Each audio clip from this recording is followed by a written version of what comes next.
Hello students, hope all of you are well. So today I welcome all of you in the next session. So here we are going to discuss about the construction of the analytic function using the Milne Thomson method. It is one of the most important topic and often we get some questions from this topic in our exams. So let us start. So before we go to the problem discussion, we have to understand the basic things about the Milne Thomson method. So why we should use this Milne Thomson method? This method is used to find out an analytic function f of z in terms of z directly, where either the real part or the imaginary part of the functions is provided to us. Now what are the advantages of this Milne Thomson method? We can see the most important advantages are that is it is very easy to calculate. Directly we can obtain the analytic function in terms of z, no in terms of x and y. No need to construct the harmonic conjugate of the analytic function priorly. Without finding the harmonic conjugate itself, the analytic function can be formed using this method. Another thing, that after getting the analytic function, we can typically find out the harmonic conjugate separately from the derived function very easily. So these are the advantages we are having for the Milne Thomson method. So now here I have described rule number 1 and rule number 2, that is two approaches for finding the analytic function. So suppose for method 1 we are considering the real part of the f of z that is provided to us, that is u. So suppose f of z equals to u plus iv be an analytic function whose real part u is given to us. Now how to find out the function f of z without finding v? Now the thing is that we know if f of z is analytic, then f dash z we can evaluate. So f dash z formula is del u del x plus I del v del x.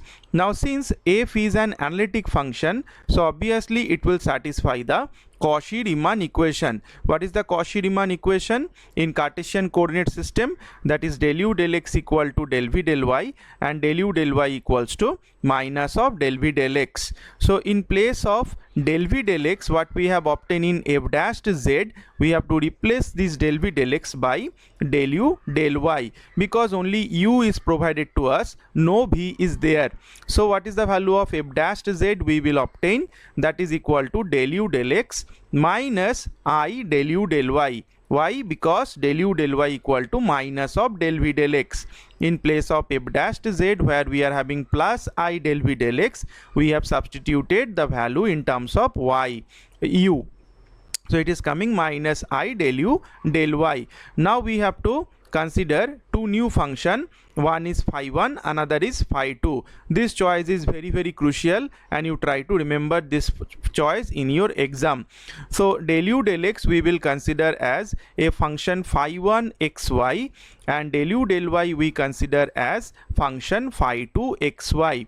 Now we want to find out f of z in terms of z. So for that sake of conversion, we have to substitute x equal to z and y equal to 0 in phi 1 and phi 2. So del u del x is a function of xy. Whenever we put x equal to z and y equal to 0, this will become del u del x at z comma 0. Similarly, del u del y, which is a function of xy, after putting the value x equal to z and y equal to 0, we get del u del y at z comma 0. So therefore we obtain the final form of the function as f dash z equals to phi 1 z comma 0 minus I phi 2 z comma 0. So if it is the value of the derivative f dash of z, we want f of z back, we have to take the integration. So what is the value of f of z? That is integration of phi 1 z comma 0 minus I phi 2 z comma 0 dz, where phi 1 is what? Del u del x, phi 2 xy is del u del y. So remember this formula whenever the real part of the function will be provided to us. Now suppose in some of the question imaginary part of the function has been given. So if imaginary part is given, then how to approach to the problem? Nothing we have to do, we have to simply apply the Cauchy-Riemann equation formula so that the imaginary part problem also it can be derived. So suppose we are having imaginary part b instead of the real part. So we know from Cauchy-Riemann equation that is del u del x equal to del v del y and del u del y equal to minus of del v del x. So now we have already assumed in the previous part phi 1 xy equals to del u del x. So if we replace del u del x, it will become del v del y, and phi 2 xy we have considered as del u del y. So del u del y will become minus of del v del x, that is equal to phi 2 xy. So what is our f dashed z? Already we have done the calculation previously. So f dashed z is our del u del x plus I del v del x. Now only v is given, so del u del x part we have to replace in terms of v. So del u del x is replaced by del v del y. So plus I del v del x will be as it is. Now del v del y is our phi 1 function and del v del x is our phi 2 function. Okay, so we are having that is f dash of z equal to phi 1 xy plus I phi 2 xy.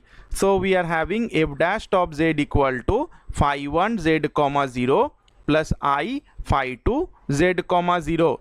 Therefore f of z will become integration of phi 1 z comma 0 plus I phi 2 z comma 0 dz, where phi 1 xy is a equals to del v del y and phi 2 xy is our del v del x. Okay, so we can recapitulate this, that is if the real part of the function is provided to us, then we have to consider del u del x as a phi 1, del u del y as a phi 2. Wherever we are having imaginary part, then we consider del v del y as phi 1 and del v del x as phi 2. So this is the understanding you have to remember. Now let us come to the problem. There are so many problems we have done here. I have done for you. Let us see one by one. So suppose we have to find out analytic function f of z equal to u plus iv, where u equal to e power x, x sin y plus y cos y. Sorry. And we have to find out the harmonic conjugate also. So now here u equals to e power x, x sin y plus y cos y. So real part of the function is provided to us. So what we have to do, we have to differentiate partially u with respect to x and y. So to find out phi 1 function and phi 2 function. So here you can see that is the term e power x and x sin y, both are containing x. So we have to apply u into v rule of derivative. So what is the u into v rule of derivative? I think all of you know that. Let me, though you remember, that is d dx of uv, that will be u dv dx plus v du dx. So we have applied this one. So e power x derivative e power x, then whole this part is fixed, plus e power x will be fixed, derivative of x into sin y, it will become sin y. So this is our phi 1 x comma y. Similarly del u del y, so e power x, it will be free of y, so it will be fixed as a constant. Now if we go inside, we are having x into sin y, derivative of sin y partially with respect to y, it will become cos y. Now for this term y into cos y, two terms are there which are containing y. Again we have to u into v rule of derivative. So we are getting cos y when derivative of y minus y into derivative of cos y, that is sin y.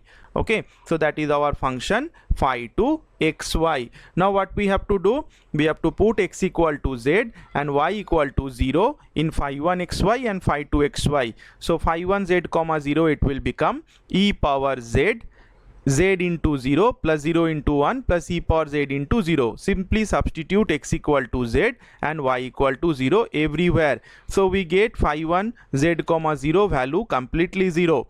Now phi 2 z comma 0 e power z, z into 1 plus 1 minus 0, that is becoming z plus 1 into e power z. So what is the value of f dash of z? So as per real part is given to us, we have to apply the formula number 1 for finding the analytic function, that is f dash of z, sorry, it should be f of z.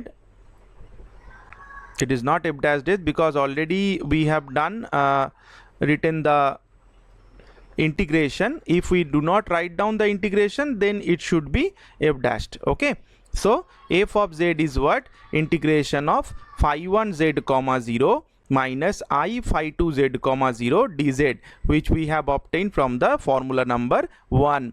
So phi 1 z comma 0 is 0 minus I into z plus 1 into e power z dz.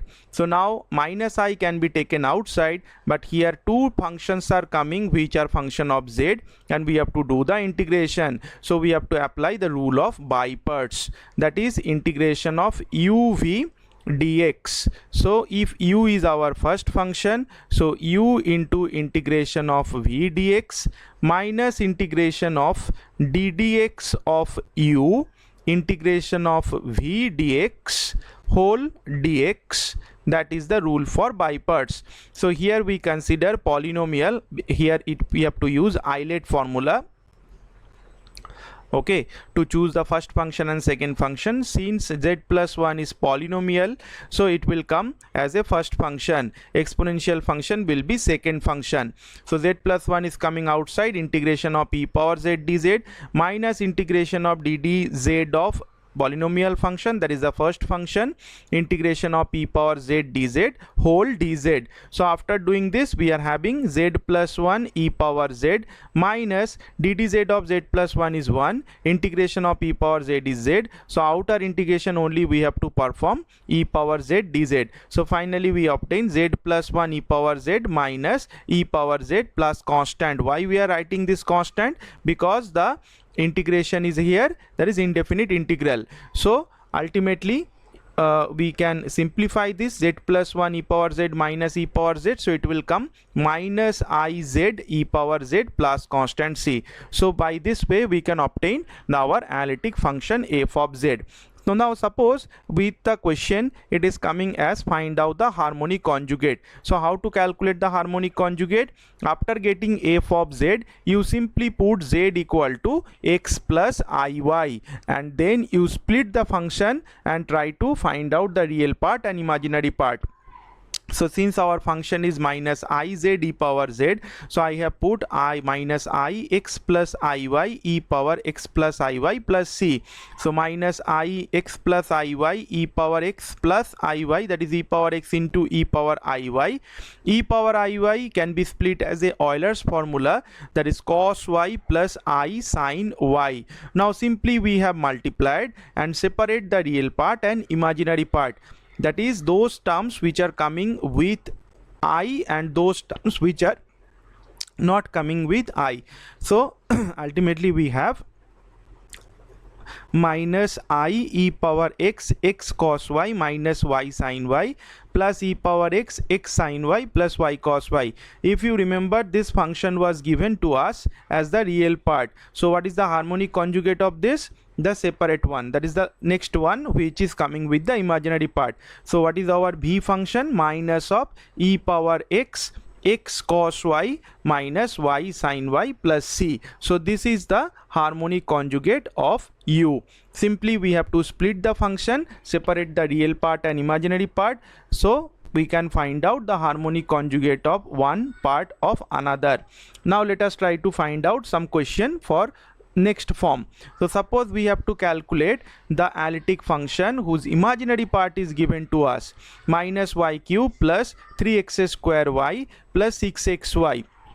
So here we have to remember that imaginary part is given, therefore we have to apply the rule number 2. So we have to find out phi 1 and phi 2 function, but for rule number 2, phi 1 is del v del y. So we have to differentiate v partially with respect to y, minus 3y square plus 3x square plus 6x, and del v del x is our phi 2 function, that is 6xy plus 6y. So what is our f of z?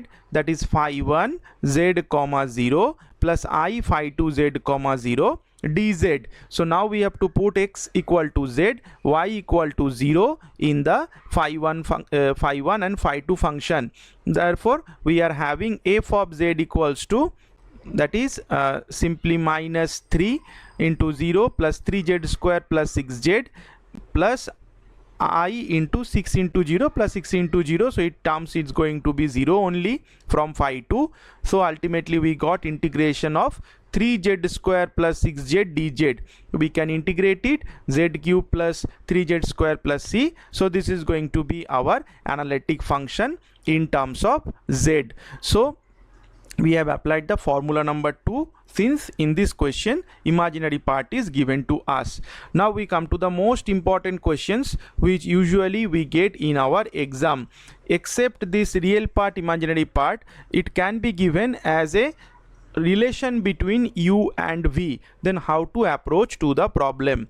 Suppose here the question says that u plus v equal to x minus y into x square plus 4xy plus y square.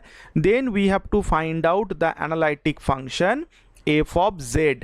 So you can see for previous two questions either u was given or v was given, but here a relation between u and v is prescribed. So how to approach to this problem? So we consider f of z equal to u plus iv and multiply I with f of z. This will be same for this type of function. This approach will be same for this type of relation related function. So I into f of z is I into u plus I square is minus 1, so minus v. Okay, because I equal to root over of minus 1, I square equal to minus 1. So we are getting u plus iv. I into f of z is I u minus v. So if I just add these two function, then what I will get, that is 1 plus I f of z. Here if we take the real part, here u and minus v, so u minus v is coming, plus I u plus v. We consider this structure as a new form, capital U plus I capital V, where we put a capital F of z equal to capital U plus IV, where capital F of z we consider as this function, that is 1 plus I into small f of z. So you can see capital F of z is u plus IV, right, and capital Fz is written as 1 plus I into small f of z. Now look at the function of the problem. Here small u plus small v, this value is given to us. What is small u plus small v? That is nothing but capital V here, because capital V is our small u plus small v. So capital Fz is the analytic function whose imaginary part is provided to us. So which rule we have to apply? Rule number 2. Okay, so here what is our v? That is small u plus small v is x plus x minus y, x square plus 4xy plus y square. So now since imaginary part has been given, so we have to differentiate capital V partially with respect to y. So that will be our phi 1 function. So phi 1 xy equal to del v del y. Since the two functions are there, again we have to u into v rule of derivative. So partial derivative of x minus y with respect to y is minus 1. Then this part is fixed. Thereafter plus x minus y is fixed, x square plus 4xy plus y square, partial differentiation with respect to y is 4x plus 2y. Similarly, phi 2xy, that will be our del v del x term. So x minus y we have to differentiate partially with respect to x, then the rest of the term is fixed, plus x minus y is fixed, x square plus 4xy plus y square, we have taken derivative partially with respect to x. Now we have to find out phi 1 z comma 0, phi 2 z comma 0. So simply we have to replace x by z and y by 0. That is very simple thing, and whenever you replace x by z and y by 0, phi 1 z comma 0 it will come 3z square, phi 2 z comma 0 is also coming 3z square. So what is the formula for Milne Thomson method? If imaginary part has been provided, capital F of z, we should not write down small f of z. We have converted the problem from small f of z to capital F of z. So capital F of z equals to integration of phi 1 z comma 0 plus I phi 2 z comma 0 dz. So integration of 3z square plus I 3z square dz. So it will come 1 plus I can be taken outside, 3 is also coming outside, z square dz. So z cube by 3 is coming, 3 getting cancelled out. So capital F of z we got, that is 1 plus I z cube plus c. So what is capital F of z? That is 1 plus I into small f of z, that we have assumed in the initially. So 1 plus I into f of z equal to 1 plus I z cube plus c. So divide both side by 1 plus I, we get the value of the function f of z equal to z cube plus c. Now some student can say, why sir you are taking c, it should be c by 1 plus I. You can keep it like that, but 1 plus I is also constant, so it is absorbing with this c and it is becoming a new complex constant. So you can keep it like simply c. That is correct answer only. Now let us come to the same type of problem. Problem number 4. Let us find out the analytic function f of z u plus iv, where 2u plus v equal to e power x cos y minus sin y. This is the function provided to us. So now same technique, we have to consider f of z equal to u plus iv. So I into f of z is iu minus v, right? But we need 2u here, so 2u can be obtained by multiplying f of z by 2 only.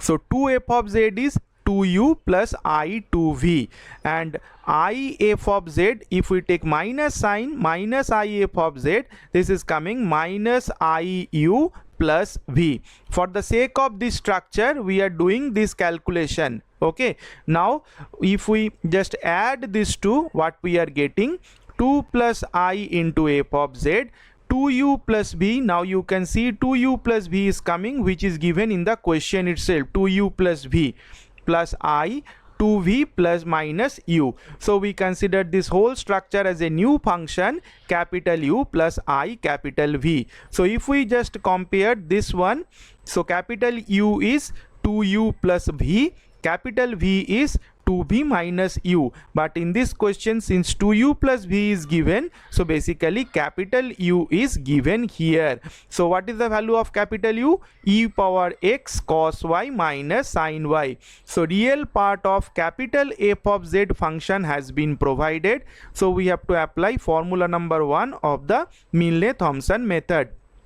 So for formula number 1, del u del x, that is our phi 1 xy. So it will be derivative of e power x is e power x, cos y minus sin y will be fixed.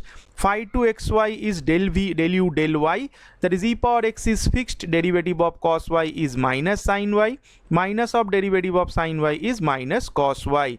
So what is our f of z now? Integration of phi 1 z comma 0 minus I phi 2 z comma 0 dz. So what we are obtaining ultimately, just putting x by z and y by 0 in phi 1 and phi 2, we get e power z into 1 from phi 1 z comma 0 minus I e power z 0 minus 0 minus 1.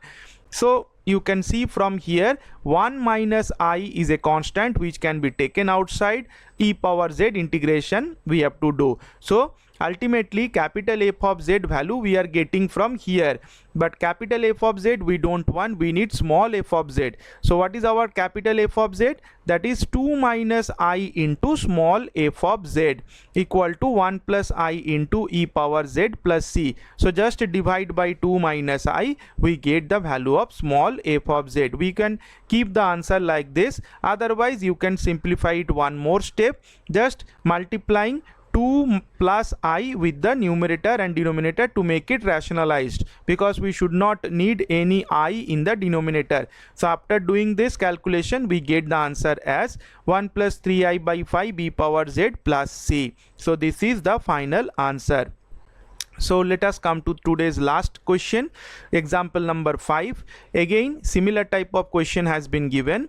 Find analytic function f of z equal to u plus iv, where u plus v is given, that is x by x square plus y square. So same thing, f of z is u plus iv, I into f of z is iu minus v. So just you take the addition, 1 plus I into f of z equal to u minus v plus I u plus v. So that can be written as capital U plus I capital V.